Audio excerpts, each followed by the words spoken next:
October the 11th. Welcome, everyone. If we could please introduce ourselves, that would be great. Leslie Hervey, Clerk to the Board. Alicia Reese, Vice President of the Board. Good afternoon. I'm County Commissioner Denise Driehaus. I'm Jeff Ludo, County Administrator. Thank you. Stephanie Summerall Dumas, President of the Board. We will move forward. We have quite a few items on our agenda today.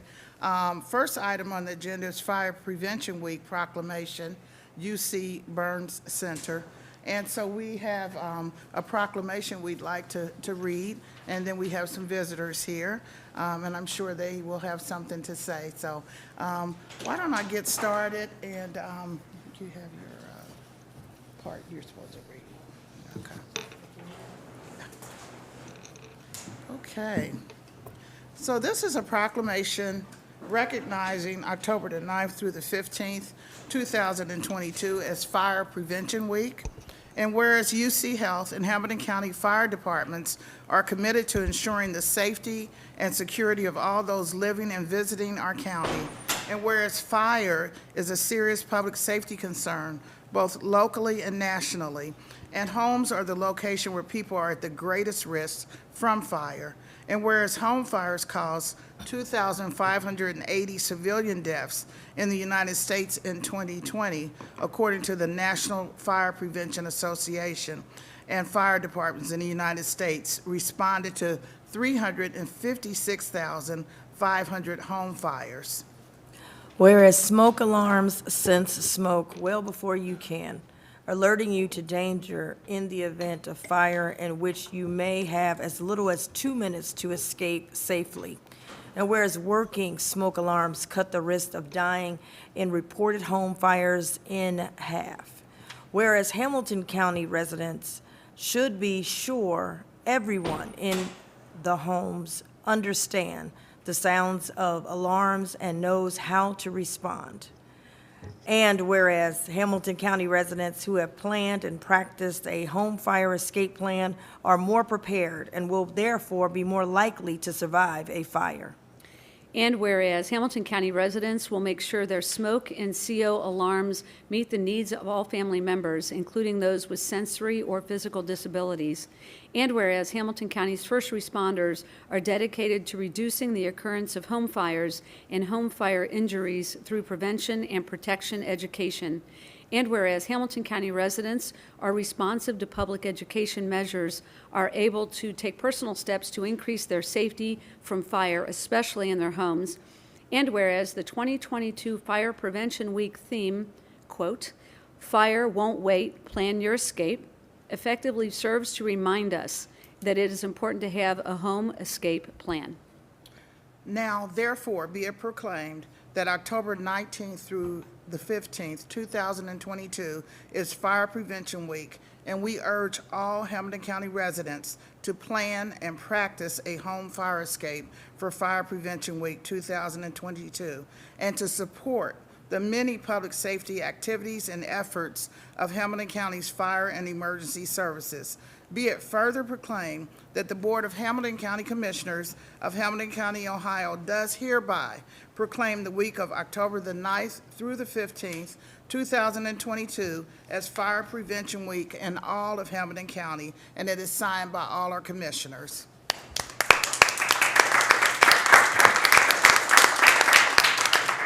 So we have some guests here. Medical Director of UC Health Burns Center, Julia Slater.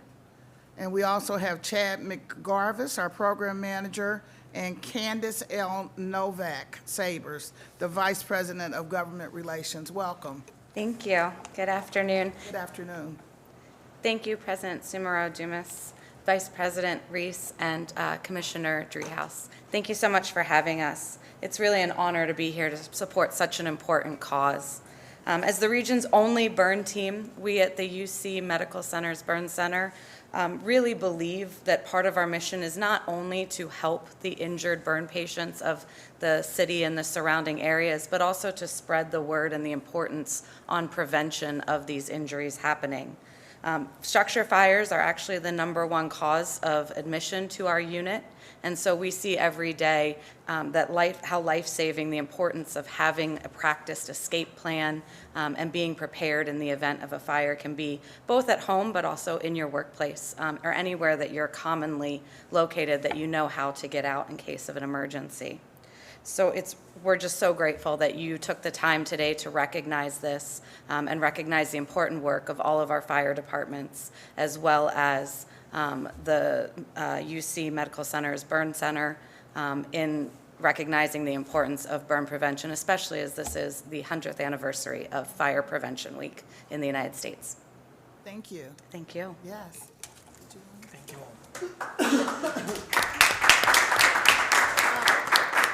I also spotted the They chief, snuck, yes. fire Distinguished chief of guest. Cincinnati. Would you like to come up and say a few words?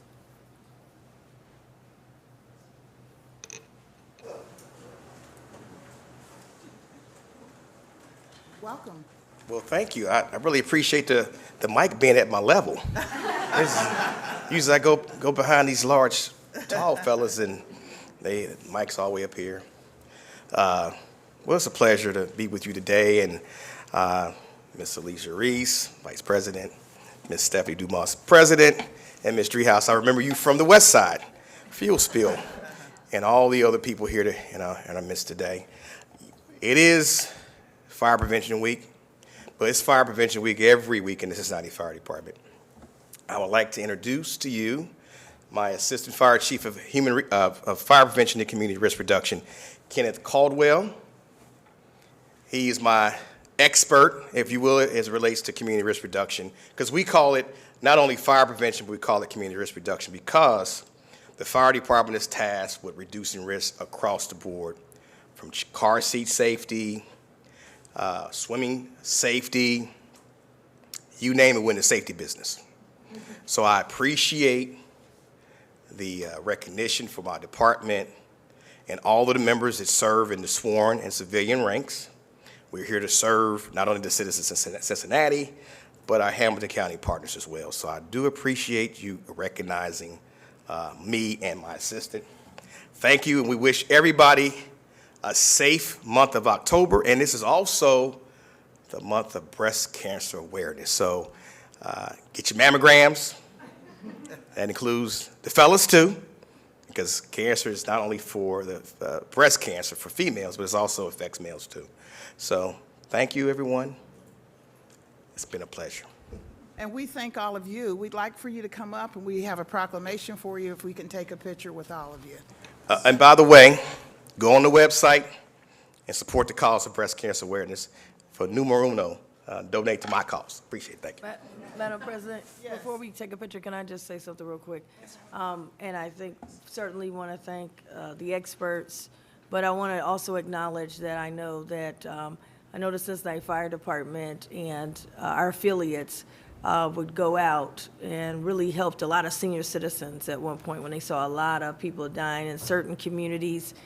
This was back when I was on the radio, and they had went in and brought the smoke detector, helped the people check them, because a lot of senior citizens don't check, and a lot of regular people don't check, but definitely the senior citizens, and you did a lot of education. So I do want to acknowledge you for that, and I appreciate you mentioning breast cancer awareness. Next week, we will have here, so you can come on back, we'll be acknowledging our breast cancer. Yeah, early and often, and we are definitely in like I said, the prevention business, smoke detectors.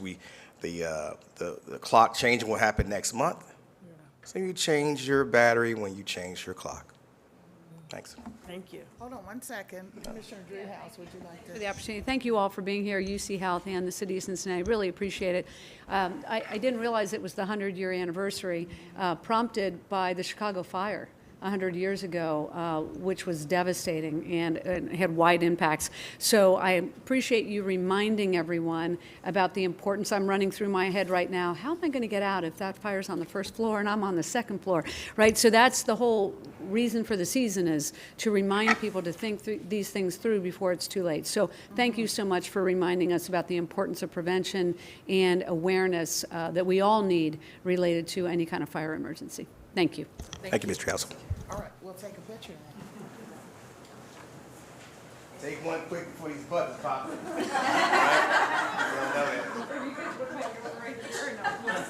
Mary, don't stay in front of me now.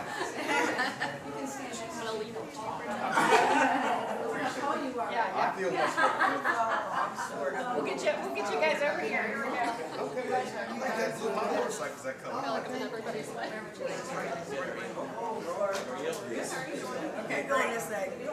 Right there. Yes. Yeah, in front of my buttons. I always feel like I get you behind. Okay, right here. 3, 2, 1. Thank you.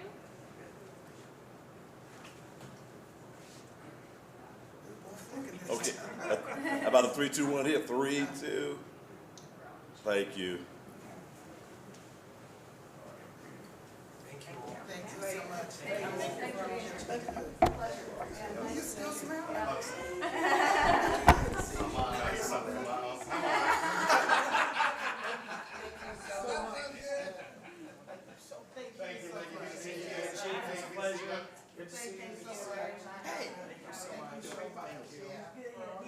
You told me he was, said the surgeon was messing around with his knee or something.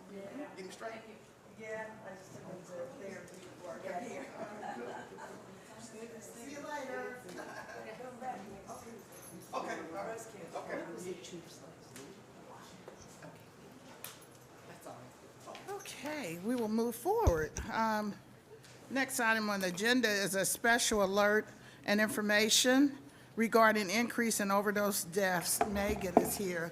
Welcome, Megan, again. Hello, thank you. Thank you for having me today. I am here for the Hamilton County Addiction Response Coalition in regards to an overdose alert that we issued last Thursday at 11 a.m. This alert comes as a result in a spike in overdose deaths and emergency room and hospital visits. We witnessed 17 deaths and 54 ED visits within the last 12 days.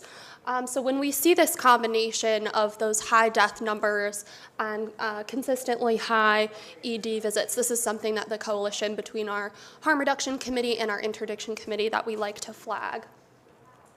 And this is just the daily overdose report from Hamilton County Public Health and their EPI division. Here it kind of shows you as well, as you can see, and I'll get a little bit more into the demographics on the next couple of slides, but as you can see, all races, all genders, all ages, and it's not necessarily concentrated to one part of the county. As you can see, it's all over the map, which is also an indicator of why we wanted to issue this alert. It's been very widespread. So I've got numbers from you for 9:30 through today.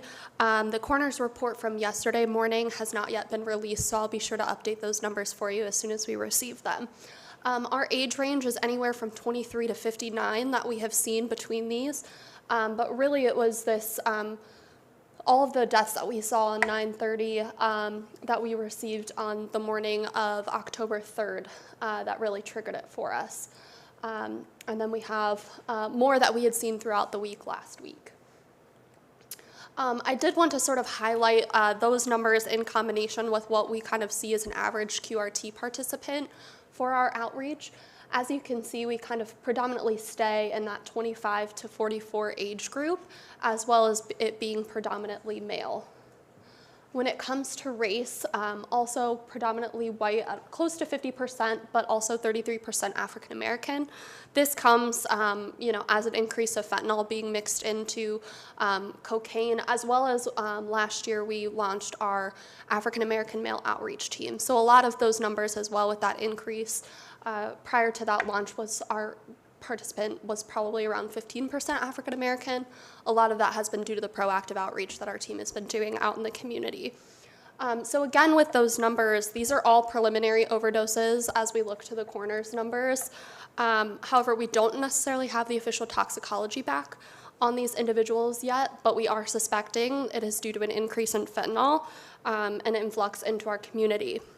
We don't know yet if it's potency or the amount that the individuals are using in the batches, but it is something that we are keeping an eye on and will continue to update the county on as we receive more information. So 4 main points that we wanted to make sure that were communicated as a result of this alert. We want to make sure that individuals are never using alone and that they have Narcan on hand, as well as the use of fentanyl test strips. If individuals can test the drugs that they are using, they are able to make a more informed decision. When they test their drugs, they can get an almost immediate response on whether or not there's fentanyl in their batch. This can allow them to make the informed decision to use less, have Narcan on hand, have others in the room that are available to Narcan them, and as well call 911. So for us, we're saying call 911 even if Narcan is administered. We want to make sure that individuals are utilizing that service so that they can get the care that they need. So with that, I also want to just highlight some of the community services that are available. So we do have our Safe Services program. Here's the schedule. You can also find it within the Hamilton County Addiction Response Coalition newsletter, as well as on our website and Facebook page, as well as the text line so that you can get Narcan and fentanyl test strips. So if you're interested in Narcan, same number for both 22999, Narcan or fentanyl test strips, and it'll send you a link. You can pick what you would like. And then you can do either mail order or appointment pickup. And then I also just wanted to highlight our quick response team is out in the community every day. If you go to our Facebook page and our website, you can find where they are in the community. We also have our QRT main line, which is 513-946-HEAL. And if you call that number, we're able to connect you to the harm reduction services or recovery supports that you're looking for. But happy to answer any questions that you may have regarding the alert. Thank you, Megan. Is this information posted anywhere? It is primarily on our HC-ARC Facebook page as well as our quick response team, but it can also be found on the county website as well. Okay, very good. Thank you. Yeah, no Thank problem. you for the information. Vice President Reese. Thank you for the information. I wanted to ask you, when you see these numbers, so you said, and so far 10-1 and 10-2, you had 32 Caucasian females and 59 Caucasian males. Sorry, that's the age. Oh, that's the age. Sorry about that. Yeah. So, yeah, a 32-year-old white female. Got you. Yes. Okay. I was about to Apologies say, for that. these are not- Yeah, I wasn't about that to would've been thank a you huge for this alert for report. us. I was like, wait a minute, I don't thank you for the report. Yes. Okay, so those are the Yes. age levels. And it's interesting that these are kind of old, I won't say older, but Yeah. kind of older. Right, and for us, it has been something, especially, we have primarily seen it used to be the 25 to 35 age group, and particularly with the mix of fentanyl and it's not just opioids, so it's fentanyl being mixed into cocaine, meth, potentially even pressed pills. So we're seeing a very large sort of age range, particularly for these OD deaths, anywhere from 23 to 59. So it's kind of running the gamut in terms of age. And so fentanyl certainly does not discriminate when it comes to that. So what I was also going to ask, as it relates to this, then I would assume some of these, obviously, families, are these mothers, fathers? I just want to know what the effect is, because you see the one person, but it has an effect on the whole family. Yeah, absolutely. And we don't necessarily know the story behind everyone, but we've certainly know that there have been a few mothers and fathers that have been impacted by this, and children that have had to rely on other services that our quick response team have been able to connect them to, as well as family supports through this grieving process. Yeah, I'd like to know if possible, the effect of the children, if we can. Where are these children? Just curious, because I would assume at this age we're talking children, maybe grandchildren. Yeah. But I'd like to know where those children are. And I guess the wraparound service will be JFS and everyone together. Correct. Yeah. And we'll be collecting those type of, I know that's just a PowerPoint, but do we collect that kind of data? At least on the quick response team front, if they are a QRT participant, so if they had been referred prior to their deaths. So they had a documented overdose from Cincinnati Fire or PD or Emergency Room Justice Center, or we have a documented overdose for them, we likely have those details. Unfortunately with this, and I did run them through the system, I think we've maybe only had 2 out of those 17 individuals that had been referred to QRT at one point or another, which also suspects to me that, this is, could be that they're an early user, especially for those younger ones, or maybe they're using recreationally, or they're kind of older and it could be that fentanyl mixed in that they've traditionally used and now they're not knowing what's being mixed into the drugs that they're using. Okay, thank you, Yeah. thank you, But we will update you if we get any more information. thank you. Thank you, Commissioner Dreehouse. Thank you, Megan. Thank you for the update, and thank you for helping push this out last week when we were seeing this increase. I think that, the messaging here, you're dead on. Don't use alone, have Narcan, have test strips, and call 911. So, I think that the reason for the alert was that there was such a spike over a short period of time. This happened within like 5 days. We had 16 overdose deaths, and that our numbers had been trending a little bit down year over year, and then we saw this spike, which was a clear indicator that something was going on in the community, probably related to fentanyl being mixed into a variety of drugs. And the nature of this, the overdoses being all over the county, is also an indicator of that. So really appreciate all the work you're doing, the work of the members of HCARC to push out the message, and Greg Kesterman, who was a very prominent partner as we tried to alert the community. Thank you. Thank you. Thank you so much, appreciate it. Thank you.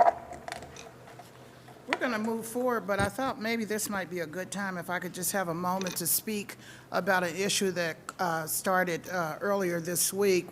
We talked about fentanyl, but I want to talk just a little bit about marijuana, if the board would just give me a second to do that. And I wanted to talk about how Biden issues a federal pardon for simple possession of marijuana. And President Joe Biden has pardoned all Americans who have been convicted at the national level of possessing small amounts of marijuana. Officials estimate about 6,500 people with federal convictions for simple possessions of marijuana will benefit. And the officials also estimate that 6,500 people with the federal convictions for simple possession of marijuana will not only benefit, but we know that with all this selling of marijuana, it only makes common sense to look at trying to pardon those that are in jail or convicted for marijuana. I just want to say briefly that he's also directing the Department of Justice and the Department of Health to review how cannabis is classified under federal law. We classify marijuana at the same level as heroin and more serious than fentanyl, said Mr. Biden. It makes no sense. So recreational marijuana is already legal in 19 states and Washington, D.C. Medical use is legal in 37 states and 3 U.S. territories. So I'm going to ask my colleagues, as we look at this major direction that the White House is taking,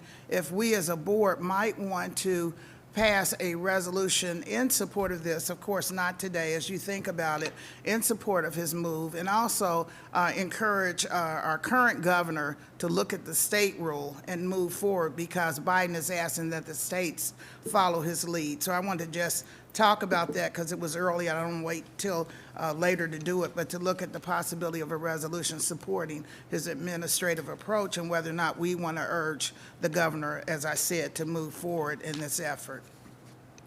Any comments? Okay. Thanks for bringing that up. I think when I was at the State House, that was one of the things. I was president of the Ohio Legislative Black Caucus. Our situation was, wait a minute, you have all these people who the only thing they had was a simple possession of marijuana, and they had records. We have a reentry program. It's very hard for people, even with that on their record, to be able to get a second chance for a job. So we saw a lot of these barriers, and as things became legalized, we thought that you still have a whole culture of folks who are stigmatized for the rest of their lives. So glad you brought this up, and certainly something that I think that we should look at as we have a reentry program ourselves, and lots of people dealing with this particular issue. We've heard horror stories, people 60 and 70 years old had a simple possession, and they still have it on their records and cannot. And then you say, oh, well, you can go and you can file. It's very expensive to get stuff sealed and get things off your record. You got to take off work, you got to do all these things. And we brought those kind of things up even when the casino first came to town, and they were doing hair samples, and that was a lot of people could not participate because they were doing hair samples, and they may have smoked some marijuana, 3-4 months ago and stopped doing it, and it's in your hair, I guess, for a year or something like that. So there's a lot of areas, and I'm glad to see President Biden moving forward on it, and I think it's something that we should look at, considering that lots of areas are making a lot of money off of selling this under medical conditions, et cetera. But we see the disparities that we've seen and people not being able to have another chance because of something like that. Thank you. Commissioner Dreehouse. Thank you for bringing this forward. I too concur that such a simple possession can be so disruptive to someone's life, not only the individual, but their family, their kids. They can lose their jobs, they can lose their homes. So it's just this spiral that happens. And so I'll be interested to looking at that resolution whenever you choose to bring it forward. Thank you. Thank you so much. Thank you both. We'll move forward with our next item on the agenda, ARPA Healthcare Grant Recommendations and Open Applications. Good afternoon. Welcome. Thank you. This afternoon I'll be presenting on the recommendations for one of our American Rescue Plan grants that recently closed, and I'll also provide a very brief update on applications that we are currently accepting. I am happy to give a broader update on the American Rescue Plan later this month as we're wrapping up our third quarter report to the U.S. Treasury. So just as a reminder, I know you all have seen this slide probably too many times, but just for those folks watching at home, Hamilton County did receive $158 million from the U.S. Treasury as part of the American Rescue Plan, and we are allowed to use those funds for these 4 purposes, which are to address and respond to the COVID-19 public health impacts and the negative economic harms, provide premium pay, revenue reduction, and for certain infrastructure, including broadband, water, and sewer.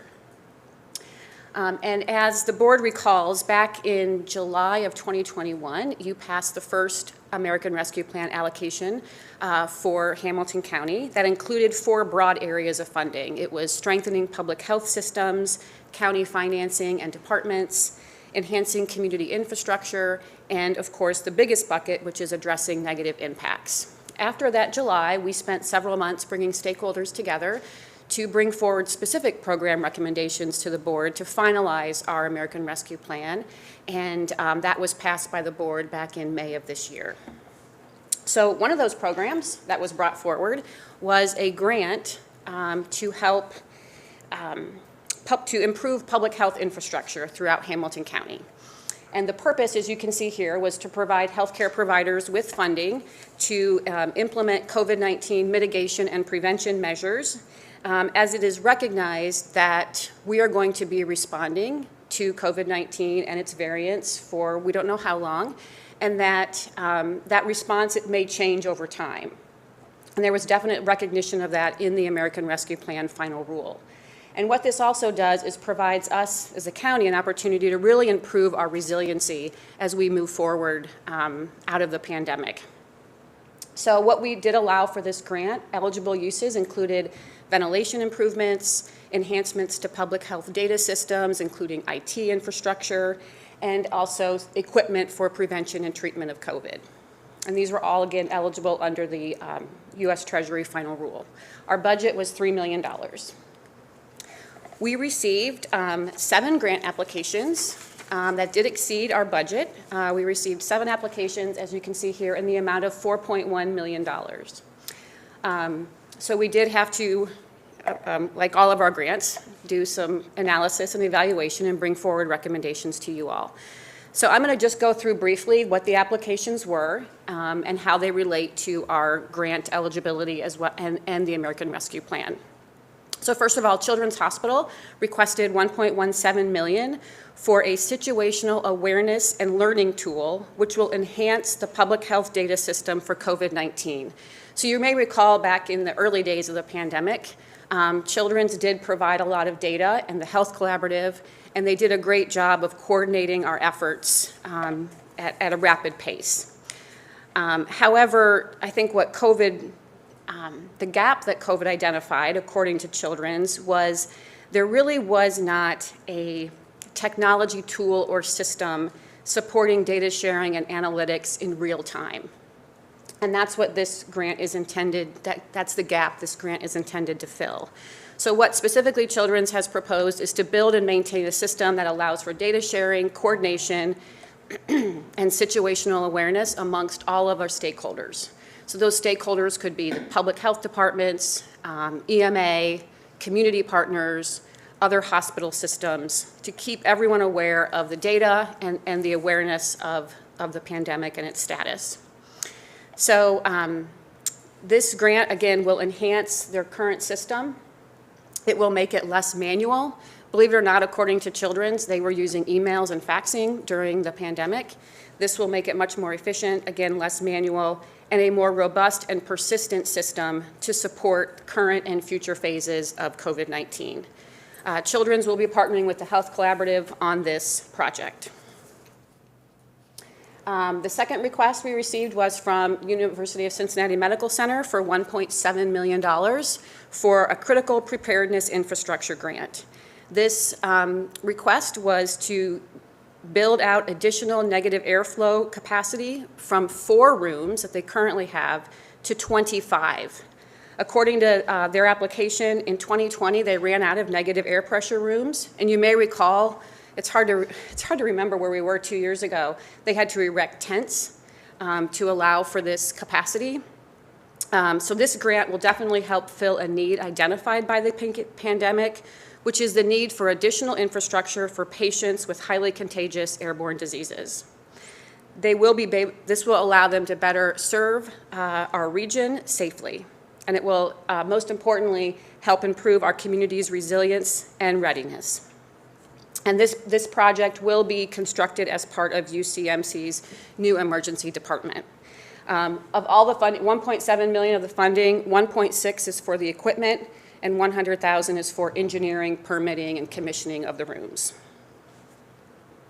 The next application is Crossroad Health Center, which is a federally qualified health center that serves about 12,000 to 13,000 patients. They have requested $25,000 for HVAC improvements to their health clinic, which is on Liberty here.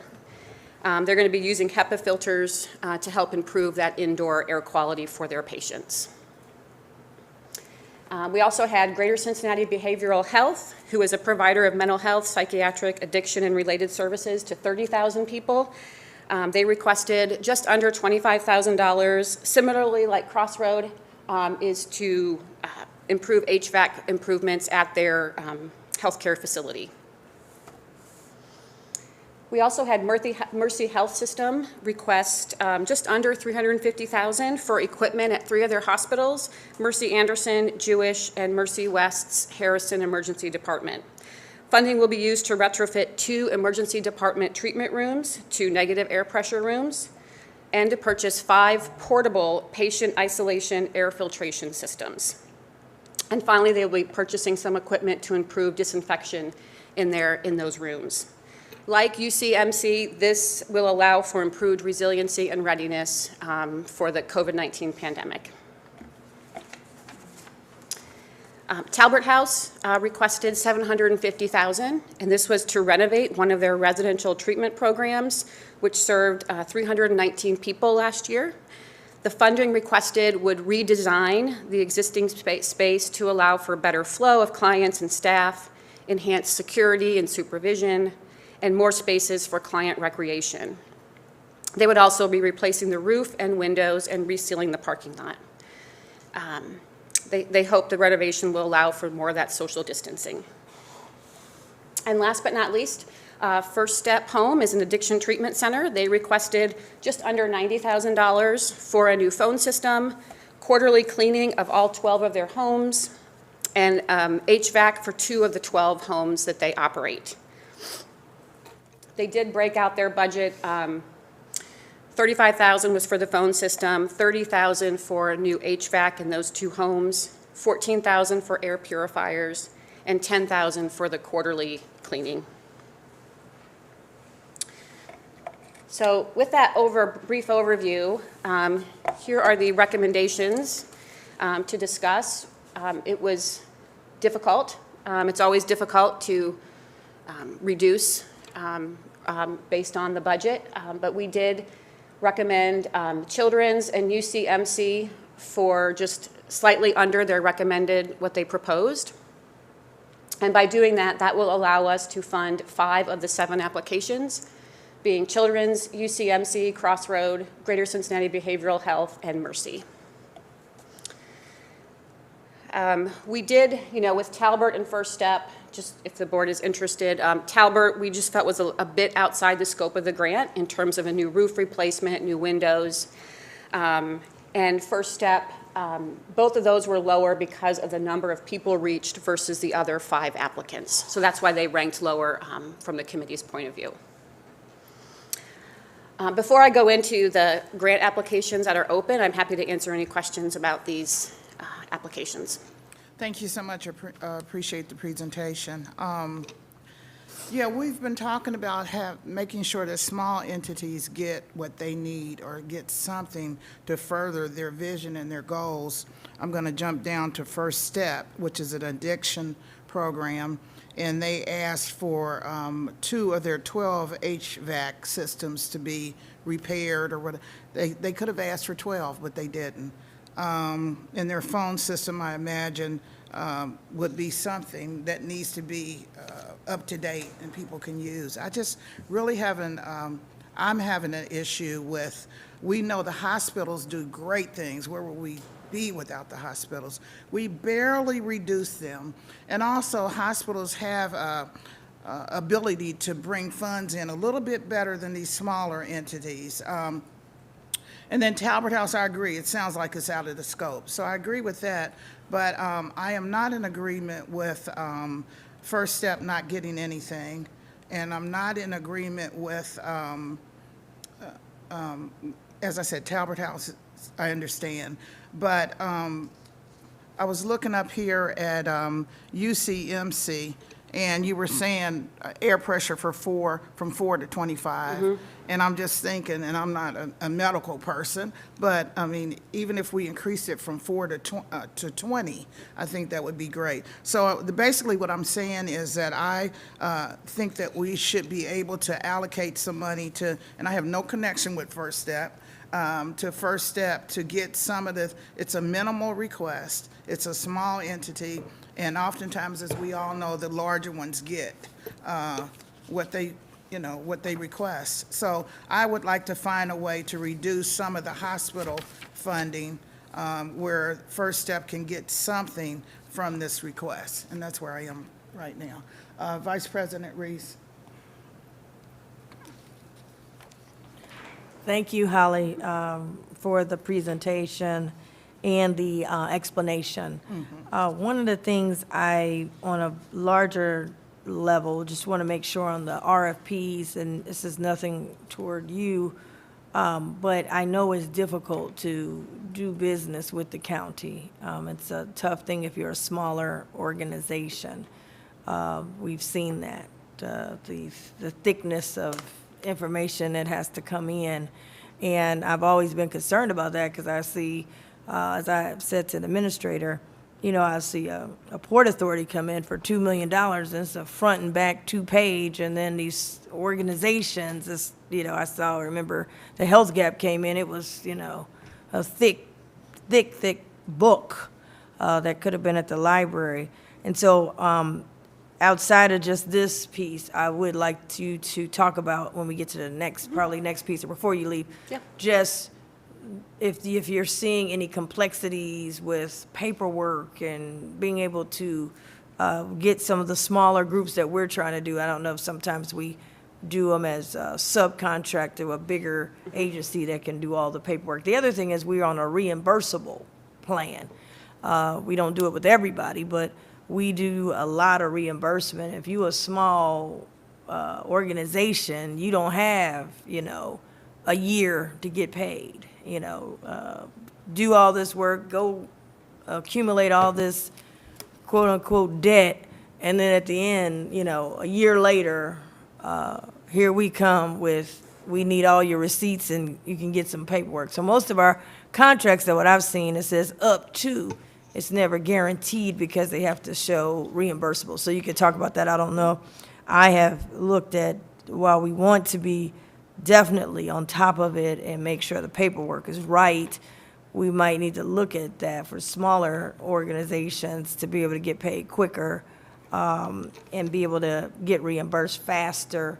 If there's, with technology out here I don't know if there's some technology we can use. That being said, the University Hospital, I'm very interested in that because that's where our indigent care is. That's the place that doesn't turn anybody away. And I have been getting some reports that some of the other facilities are turning people away. If you don't have now that COVID has kind of died down, we're going back to some practices that I don't think was that great that we had prior to COVID. I got a call last night to a small business owner, and he had gotten something that he saw in his stomach with his navel, and he went to a hospital that was not University Hospital. He went to the hospital closest to him, and they turned him away and said, "Oh, you don't have good insurance. We can't take the tests." And as it's hard to get men to even go to the doctor, he went back, kept working, got in a car accident, fortunately or unfortunately, that hit him and totaled his car. And so he was rushed then to the hospital, University Hospital, and when he got there, they did the test, and he found out he had stage 4 cancer moving from the stomach to the lungs. So I'm not big on doing ARPA money with hospitals that's going to be turning away people who are still dealing with other ailments and COVID. COVID did not go away. It might have damaged people, and the University Hospital has put together, thanks to the board and them, we put some money together for a facility for people after COVID. So I have some reservations as it relates to Mercy. I'd like to have a little more information. You probably have it. It says negative airflow machines. I know we were just trying to get it on the PowerPoint. Equipment to neutralize air and COVID patient rooms at 3 hospitals. What are the 3 hospitals? Where are they located? And how many rooms are we talking about? And then I want to make sure that Mercy's policy, and I'm not picking on Mercy, is that we ain't turning people away like what just happened to this gentleman. I just want to say, Madam President, Commissioner Driehaus, we've been out there and we know people are exhausted financially. They're getting hit. Health, financial. I mean, you turn to the left, the right, the front, and the back, people are struggling. It's tough. And I'm not talking about the people that always been struggling. They struggling even more. I'm talking about the folks that never needed help are just, I'm exhausted today just hearing the stories and feeling sometimes helpless to be able to, we're doing the best we can, but we've got to peel this onion back more. I don't want to do any business with any hospital that's turning anybody away. Every time I look up hospitals there, I see construction everywhere. A new wing here, a new wing there. If you already got the money, you don't need our money. And we want to make sure our money's going to a place that is not turning away people and not sending them a big hospital bill that literally, when they get the bill, now they got another ailment called high blood pressure, stroke, and about to pass out. So I wanted to put that on there. I am interested, President Dumas, in your recommendation with the first step. I'm not sure where to take it from. It might have to be from the Mercy thing. I don't know where, but I am interested in what you were saying.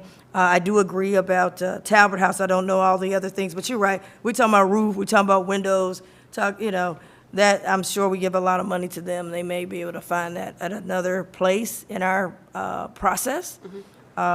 Or through the levy or something else. But I think University Hospital is a definite for me because I know they don't turn people away. And the others, I'm open to it. Behavior health, I'm glad to see they need some support.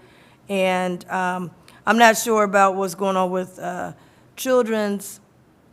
I'd like to see some data system, but I would assume that they got data. I mean, children's is always on top of it. So that's my recommendations as we look at these, and then looking at later on in your conversation about the process, and if we've heard, is it too cumbersome, and if so, what you might recommend for us to consider. Thank you. Thank you. Commissioner Dreehouse. Thank you, Holly, for the presentation, appreciate it. So I went through the recommendations, and I too noted the first step issue, and I'm interested in, you rattled through it, and I didn't catch all of it. So you delineated the cost for the different items that are here. So the phone system was 35, is that what you said? Correct. The cleaning, was that 10? 10, and the HVAC is 30, and air purifiers are 14. Okay, so because we're trying to do something specific here, which is related to a healthy environment during a pandemic or an infectious disease outbreak or something like that.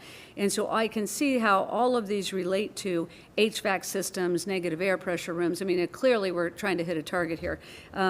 So I wonder if with First Step, some of that, what's listed here is probably outside of the scope, the phone system in particular. However, it occurs to me that maybe some of it is inside the scope, the air purifiers and the HVAC. And so I wonder if, as Commissioner Dumas has mentioned, so that the total there is $45,000. So it wouldn't be the total request, because I concur that probably not all of it fits the scope of what we're trying to accomplish, but 45 to them taken from, and I don't know the in-depth nature of some of these requests, so I would not know where to take it from, but the 45,000 seems like a fairly small amount compared to some of the grants. And so I'm wondering if we could, I'm not here to judge any of the other projects or which is better than another, but I too wonder if we can fund maybe some of the First Step elements that are targeted by this money and leave some of the other ones out, so kind of a split there. So I too was interested in seeing that. I also concur about the Talbert. That seems entirely outside the scope. So I'm wondering if a little bit more work can be done to help us better understand if we can fit First Step in there by taking small amounts, maybe from a couple of these other ones or maybe from one. Absolutely. Do you mind if I answer some of the questions?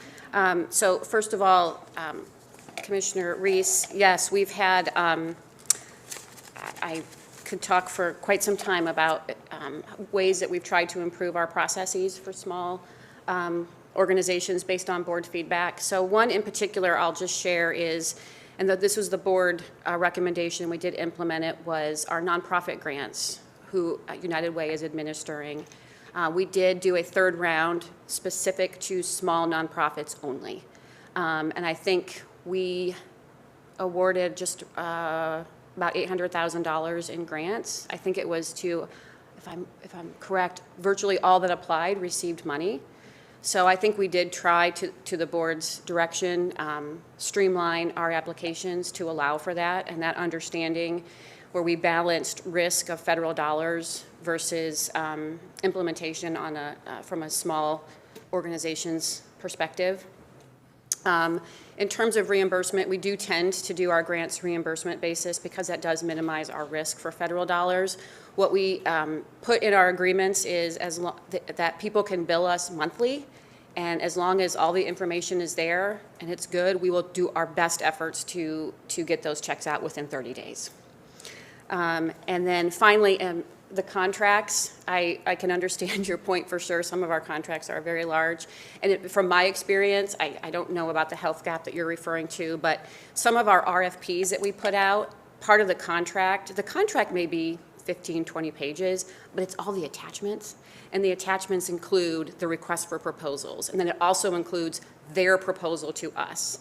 So that's another, just for folks listening as well. Sometimes our agreements do look really long, but a lot of it is the RFP and their response to the RFP, which is part of the contract. Let's see, Did I answer those questions? I just want to make sure okay.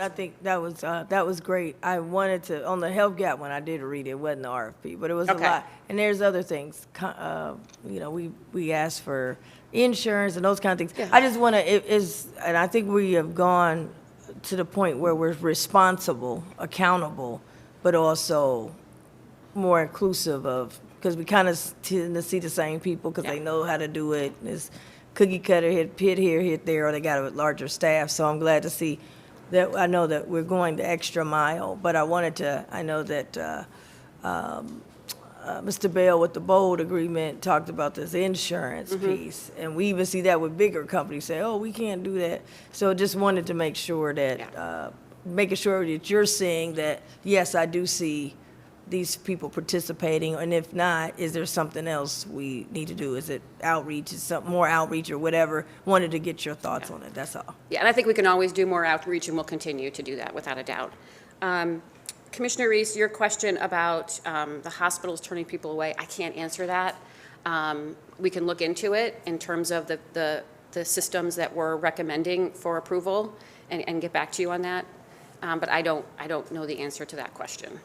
And what, is this, their locations? So Mercy, they recommend, they're going to do improvements at Jewish, the Mercy West Harrison Emergency Department, and Mercy Anderson. Okay, thank you. And then Commissioner Dreehouse, to your question, if I didn't answer it, yes, I think we can very quickly come back with recommendations on reducing some allocations to the bigger requests to include, it sounds like the board is in alignment on including some for First Step.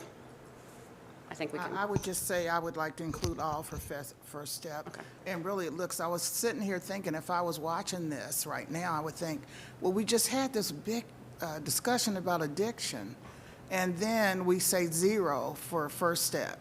So it's really a little confusing if I was just a resident watching. So we know people are overstaffed, overworked, and the addiction rate is going up. So so I'm just saying, as a resident, what I might think, well, are we really committed to making sure that people are addicted get what they need? And I know we are, so I'll leave that Can alone. I ask a question of clarity? So just to clarify on that point, my understanding, and I could be wrong, is that this particular health infrastructure grant was specific to certain things. And so could you remind us of what those Sure. are? It was for ventilation improvements, COVID-19 mitigation, treatment, and prevention, and IT infrastructure data systems. So Okay. Commissioner Summer-Dumas, to your point, I would like to go back and look at First Steps because their phone system may not be under the scope. Okay, that's fine. That's okay with you? Yeah, that's fine. Madam President? Yes. Briefly on that point, just so people watching, if they had the question, so those scope items came directly from the stakeholder processes that we had pulled together as well. So it was the broader community saying these were the things that we were looking at. But yeah, we can look at that and see, sometimes phones can be interconnected into a data system, sometimes they're just a standalone phone system, so we can check into that. Sure, that's great. Thank you. Madam President? Yes. I was going to say, yes, please check into it, because we can have ventilation. I mean, I'm not advocating, if it's just a phone system, I mean, it took us a long time to get our phone systems together. But if it's the point where, they're taking a call for COVID and, they're not answering the phone or the phone can't be answered, that is kind of a different thing that I would like to know and take a different look. But on the surface, it looks like, of course, the ventilation, those HVAC, those things match right away. But I just want to make sure that, we don't get calls, they can't answer the phone. So thanks. Great. Thank you so much for that feedback and your time on that. I appreciate it. So I did want to end my presentation just making sure those watching know what's currently out there for them to potentially apply for. Right now, we have 3 grant applications that are open. We have the Youth Resiliency Grants. We have a budget of $1.5 million, and this is really to help overcome the social isolation amongst youth that COVID really exacerbated. We also have teen suicide prevention grants, again, both due on the 31st. And we also have the workforce development training grants. Total budget for that is 5.7. That's a big one. And applications are due November 1st. Now, all 3 of these are for expansion of existing programs. When we looked at the American Rescue Plan, we really wanted to avoid creation of brand-new programs, minimize that where we could. So these three are all to expand programs that are successful and to reach more people. We also have, just so everyone's aware, we did an RFP for small business advisory services. Those proposals are under review right now. Probably anticipate bringing some recommendations before the board in the next week or two. I'm very excited to let the board know that coming on your October 20th legislative meeting, we have the Memorandum of Understanding with the Mental Health Recovery Services Board to expand the mobile crisis unit to 24/7. And we are anxiously working on the Affordable Housing Production and Renovation Agreement that is under legal review as we speak. And one thing that's not on here that is getting ready to be released is an RFP to improve health outcomes in disadvantaged communities. And that's more education and outreach on not just COVID, but also on cardiovascular issues as well. So we're excited to get that released. We believe that's going to go out on Thursday. I think that's all I have. If there's any questions, I'm happy to answer. So the the education one that's not on here, it's going to go out Thursday, and when is the deadline? It's going to be out for 3 weeks. Okay, 3 weeks, okay. I just wanted to make a point on the youth resiliency grants and also the teen suicide prevention grants. As we look at our criteria, I know you said you want to expand existing, not you, but we want to. And I had mentioned to Jeff, and he did mention to me to send an example to him, and I will. But I just saw something on television last week about how being involved with sports has reduced depression and suicide in young people, not just sports teams, but dance teams and all those things, and how we can consider some sort of criteria where they may not be as organized and be a LLC, but they've been working with young people and saved many lives by these activities, how we can include them in these two grants. And I'm not sure how we can do it because the criteria didn't look like we could, but we need to not lose sight of all these coaches that are out there saving lives and dance instructors and things like that. So I just wanted to say that, and Jeff, I will send you an example of one that I know, but if even my colleagues could think about how we could go about looking at that criteria, because we're losing a big majority of our little and smaller and older young people to this, and they need help. They need help. They're selling, having a bake sale and all those sorts of things to try to help the team, with uniforms or whatever. So I'm certainly going to do that. Okay. Okay. Thank you. Vice President Reese. Yes, thank you again, Holly, because there's so much out there, so many different directions that people need help. What I want to make sure, and I hope that our board, we didn't lead down this direction. I understand we said existing programs, but it doesn't mean that these programs were great. Okay? There may be some new needs, and what I want to make sure is that we're not locking out. I would like to see these ARPA dollars lead to the county, what happens on the other side of COVID. I want us to be the leader. And so want to just make sure we don't get tagged into, they've been doing it for 20 years or whatever. It might not work. I want to see some innovation. Now, maybe those innovative things are not prepared to come directly. Maybe there needs to be a subs under these other programs. But I want to get the message out there. I want to see something new. I want to see some new innovation. I want to see how to reach the kids today, because you got to reach them a different way. When we look at the youth resiliency, I also want to take down the silos. This is my number one thing. I got a lot of number ones, but one of my number one things is breaking down the silos in Hamilton County. What does that mean? Okay, we go over here, you get the ARPA money, but you're not getting, say, general fund money. I don't care what group you get it in. It's still got to be voted on by us. It comes from our county, so it has to follow a plan, our agenda. What is our policies? So I want to make sure that if it's youth resiliency and we got an Office of Youth Employment, which is hard for people to say, you know why it's hard for them to say? Because they didn't create nothing new. All they did was do what they've been doing and slap a new name on it. That's why it's hard for them to say the Office of Youth. I'm going to put it out there to my colleagues. I am not, and I'm putting it in the new budget, I'm not happy with the Office of Youth, the direction we go. I don't want what we've been doing and then slap a new name on it. I want a program that's designed that might keep some old elements but bring some new ones. And everything we're doing falls kind of, it needs to be under it. It needs to be when we say youth, it should be one thing, youth, and then like it might have 35 programs under it. But this is the county youth thing. This is how many youth we've helped. This is how many youth we've saved. This is how many youth we've empowered. Internships, fellowships, resiliency, technology, entrepreneurship, whatever it is.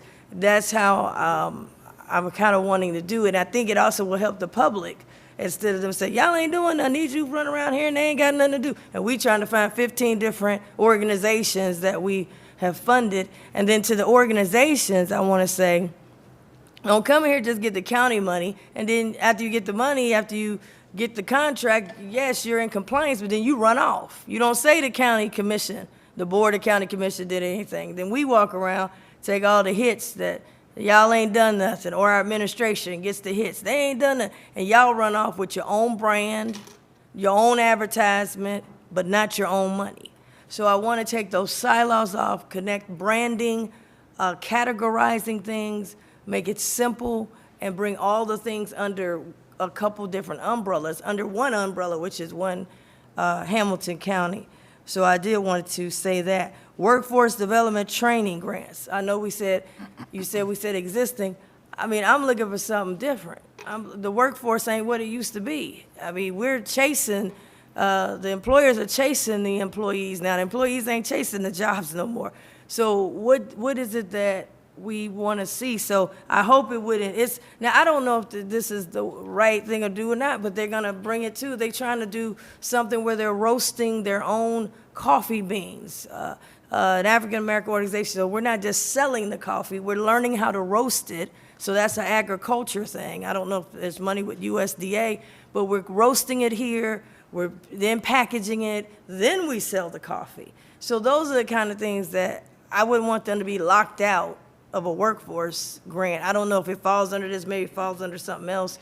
Holly, you would know better. But I want to invite new ideas, and I think all of us, to the table, and then package it with maybe some existing ideas of people who know how to do all of the paperwork. You know how I feel about small business. I'm not happy with I wanted the Office of Small Business. I didn't want somebody just alloy and then they slap us at the bottom. Oh, we forgot your name. We can't remember your name. We don't know. No, we got an Office of Small Business. Either going to be with alloy or we're going to get our own. But we're going to have a small business office, and it's Hamilton County. So everything should fall under small business, and then maybe we got 35 things. But at the end of the day, how many people did we help? How many did we start? What did we do? How did we help it throughout the county? That's kind of what I am looking for. And then lastly, you mentioned the one that's getting ready to hit the streets. Is that the health? Oh, education and outreach to improve health outcomes. Yes. Reduce health disparities, yes. I think that's great, but I also think it should be connected to the bus. The It bus, will be. Yes, great. The bus, I want them, so if they're out there, they can help get that information out as well. On here, you said affordable housing production and renovation, agreement with third party under legal review. And you have it for, is that 33.5 million? Could you just So that's elaborate? that's the 17.5 million for new production of affordable housing. 8 million for the prioritized populations that the board requested, so that's senior citizens, disabled, and through the Office of Reentry. And then we have 8 million for renovating existing affordable housing, whether it's multi or single family. Okay, and then we'll have it under one, is that what you're? One entity will administer that. They'll put out an RFP and take rolling applications thereafter. Okay, but we want to keep our eyes close on this. I don't want to just give yes. it to one group and they run off. And I want to say again, because, I got a marketing background, I want to make sure that Hamilton County, because we've been doing a lot of great things and helping a whole lot of people, But it hurts me when I see other organizations throw their brand up, get our money, we vote on it, and they run off. They advertise without us. They might, throw a H here and there, but we don't know. People don't know that we ain't McDonald's. They don't know us. We're not the Golden Arches. They just throw it on at the end. We can't be at the backside of this thing. We are doing this policy-wise because we know that this is the direction that our county needs to go. We know people need help. We know businesses need help. We know young people need help. We know people need mental health. We just heard overdoses is jumping out the roof. So we want to make sure that people know that Hamilton County, our board is taking a leadership role on this, and we hear you, and we're doing something about it. So I know I'm preaching to the choir, but I'm telling to these people who are filling out applications, no more getting the application, fill out the paperwork, get the money, and then run off and act like you don't know us. We want to make sure that we're front and center because we're taking down the silos and creating one entity, which is Hamilton County, and being able to help everybody. So I don't say that to you, I say that to the camera, and I say that to the people that's applying and the people who've been getting the money for many, many years. Some things I've seen and I don't like it, we go in a different direction, so just wanted to say that. Great comments. Yeah, no. Thank you. Commissioner Dreehouse. Yes, thank you. So I don't know how locked in you are, Holly, related to anything that we've passed in the past about the criteria, because I know sometimes because we're dealing with federal criteria and then county criteria, and then you've put out an RFP related to that, and we're getting responses in. So I do want to recognize that with the applications that are already out, there is criteria that has been put out there, right? And people are responding to that criteria, and we've all had our eyes on that as these things have gone out. I do want to say, though, related to workforce in particular, I agree that, we don't want to spend resources on something that's not tried and tested and that hasn't proven some results. I mean, I understand this idea. But on that one, I think I'm familiar with one project that has been tried elsewhere and has produced good results, but has not been tried in Hamilton County. And so I hope there's some flexibility related to that money. It's also a large amount of money, so I have no idea what kind of responses you're going to get or we're going to get related to that amount. But I'm hopeful that if there are programs that have been tested and are producing results in other locations, maybe they're not so much new, they exist elsewhere, right? They're just new to us. So I just want to put that out there, particularly as it relates to the Workforce Development Training Grant. Thank you. Thank you, and certainly, Holly, I appreciate administration listening to our board and what areas that we wanted to have funded. And then as we work through it, we come up with different ideas or additional ideas, but I appreciate you breaking down all those different criterias. And I noticed on the affordable housing, as you broke down to 33 million, can you, if you haven't already, put that in a grid so we can, not only that one, like workforce development training, the 5.7, can you just kind of, not now, but just break those down for us? Okay, for me. Sure. Anyway. Okay, that Absolutely. would be great. So thank you so much. You're welcome. Appreciate it. Thanks. And that, can I just say this? So Commissioner Dreehouse brought out a point, as you have RFPs that go out and there's a certain amount of money we have on the budget. I know the RFP can't be changed in the middle of the process, but is there an opportunity that we say, I don't know, and I don't know if you list that in RFP, 1.5 is available, but that we only maybe spend $1 million in order to go where Commissioner Reese is saying maybe have 500,000 more for new groups. Is that possible, or do we put on the RFP 1.5 available? We typically put the amount that has been allocated, but as with CARES, several times individual programs didn't spend the whole amount. Okay. So we can the board is always able to reallocate those fundings to a third round, say, of a program, or move it to a different brand new programs if that's Sure. what the board is interested in. Okay, Yes. thank you so much. You're welcome. Appreciate it. Okay, we have before us, our next item on the agenda is a resolution appointing a member to the Hamilton County Public Library Board, Colleen Reynolds. And I won't read through the whole thing, but I'll just go down to, according to section 3375.22 of the Ohio Revised Code, whereas one opening exists on the Cincinnati and Hamilton County Public Library Board, Colleen Reynolds is willing to serve on the Cincinnati and Hamilton County Public Library Board. I won't put her address on here, even though it's public.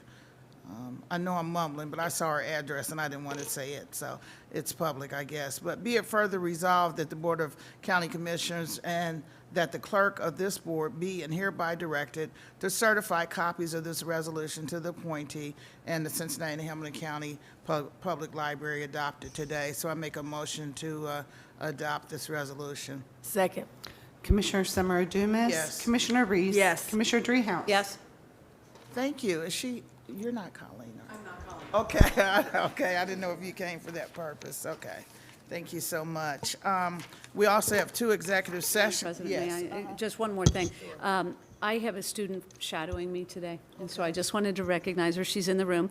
Kaylee Robbins, she's from Walnut Hills. Ninth grader? Junior, she's a junior, see, okay. But she has tried to better understand what a county commissioner does. So thank you for your interest in this, and I'm really delighted to have you along today. Welcome. Madam President? Yes, Can I just, because it's next week, just to make an announcement, we're going to have our Breast Cancer Awareness Day. It's going to be on Tuesday instead of Wednesday, instead of Thursday.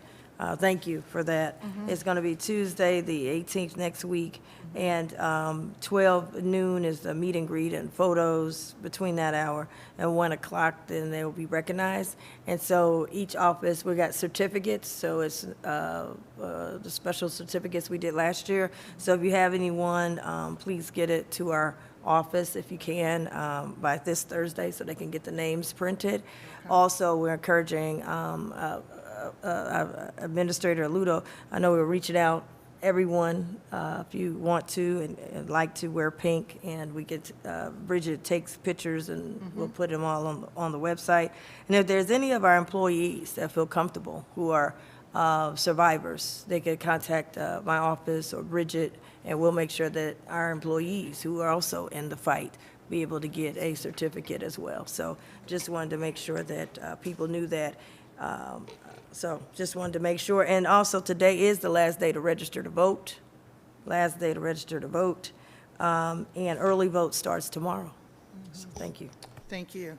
Did you have anything else? No? Okay. All right. I'd like to make a motion to go into executive session pursuant to Ohio Revised Code 121.22 G8 to consider and/or negotiate a request for economic development assistance, and then one additional executive session, a motion to Ohio Revised Code 121.22 G8 to consider and/or negotiate a request for economic development assistance. Second. Commissioner Summer Dumas. Yes. Commissioner Reese. Yes. Commissioner Dreehouse. Yes. Thank you so much.